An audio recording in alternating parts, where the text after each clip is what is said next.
sem se gostar. Mesmo que você se case sem se amar. Depois de 6 meses, um ano pro outro, e aí, pois é, sei lá.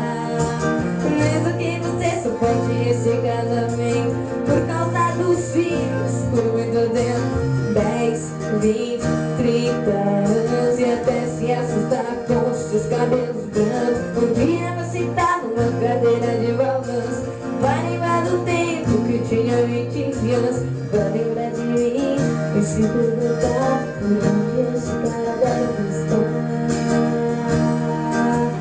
Eu vou estar te esperando, nem que já esteja velhinha, gaga.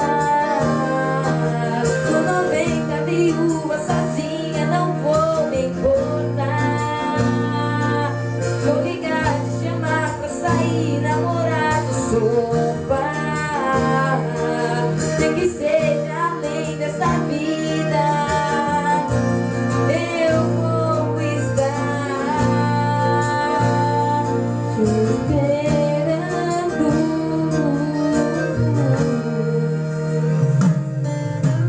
Mesmo que você não ponha na minha cantada, mesmo que você conheça outro cara na fila de um banco, um tal de Fernando, umas assim, sem graça.